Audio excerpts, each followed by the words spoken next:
बिहार में चुनाव का मौसम और बारिश की वो ताज़ा हवा और इसी के साथ साथ में चुनाव का माहौल, अब इसी को लेकर आपको बताएं कि लगातार हर पार्टी का कुछ न कुछ चल रहा है, चाहे वो कार्यकर्ता सम्मेलन हो या फिर कोई यात्रा हो। कार्यकर्ता सम्मेलन हुआ है अभी जनसुराज पार्टी का।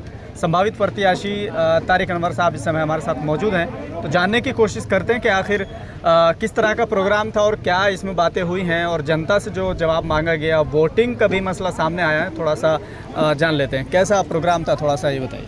प्रोग्राम तो आपके सामने में हुआ, कहीं बंद कमरे में नहीं हुआ।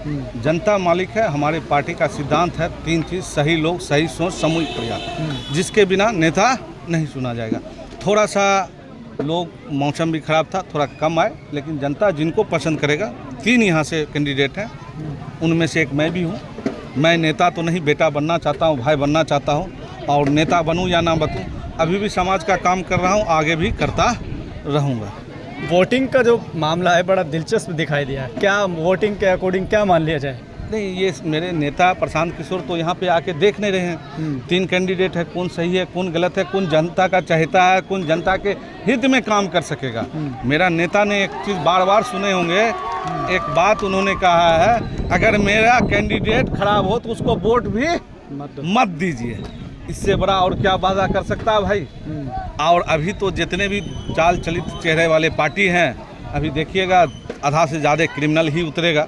ठीक है, मेरे पार्टी में 90% उन चेहरों को मौका दिया जा रहा है जो कभी चुनाव नहीं लड़ा। उसमें से मैं भी एक प्रत्याशी के रूप में काम कर रहा हूँ, क्योंकि मैं पद यात्रा में जनसुराज को कंधा से कंधा मिला के बिहार में ले जाने का और सीमांचल में लाने का काम किया। 2022 से कंटिन्यू मैं जनसुराज के लिए काम कर रहा हूँ। लगातार जो जनसुराज पार्टी की तरफ से या प्रशांत किशोर जी की तरफ से जो बातें होती हैं वो तो अक्सर जनता के बीच लेकर आप जाते हैं। ऐसा क्या आपके पास है जो दूसरे प्रत्याशी, संभावित प्रत्याशी हैं, उनके पास नहीं है? उनसे अलग क्या आपके पास है? ये मैं अपने मुंह से बोलूं, यहाँ पे जनता बहुत है। यहाँ पे बहुत लोग अभी हमको देखे होंगे, मेरा व्यवहार देखा होगा कि मैं कैसा हूँ। मुझसे ना पूछ के जनता से पूछें तो बेहतर है। अफसर आते हैं तो इस इलाका के लोग को समझ गए कि ये बहुत मासूम है, तो इनको किसी ना किसी तरह मोटेशन के नाम पे ब्लॉक में परेशान करना, थाना में, हॉस्पिटल, मतलब जहाँ तक हो लूट डकैती बना हुआ है। मैं उन समस्याओं से कह के ज़्यादातर लोग यहाँ पे पलायन की समस्या है, गरीबी की समस्या है, उन पे मैं काम करूँगा कि उनकी कैसे बेहतर से बेहतर व्यवस्था कर सकूँ, और उनके बीच में रह के, ये नहीं कि मैं चला जाऊँ जीत के और फिर मैं गायब हो जाऊँ 5 साल के बाद आऊँ। नहीं, मैं आज भी यहाँ पे हूँ, कल भी यहीं पे रहना चाहता हूँ। तो ये बेहतर है जनता पूछे, और जनता का हर दुख में मैं तारिक अनवर हर वक्त साथ दे। जिस तरह से हम देख रहे हैं कि आप लगातार कहते हैं कि हम बिजनेसमैन फैमिली से आते हैं, बिजनेस बैकग्राउंड हमारा रहा है, तो राजनीति में एंट्री करना कितना चुनौतीपूर्ण आपके लिए? नहीं, चुनौतीपूर्ण नहीं है। बिजनेसमैन इसलिए मैं था और अभी भी हूँ कि बिजनेस करके मैंने देखा तिजारत में बहुत अल्लाह ने बरकत रखा है, और इसी के कारण से मुझे हिंदुस्तान के हर कोने घूमने को मौका मिला है, और यहाँ तक कि विदेश भी घूमने को मौका मिला है। लेकिन जहाँ भी जाए लेबर बिहारी नज़र आता है भाई, और बिहारी में भी खास करके सीमांचल का लेबर ज़्यादा आता है।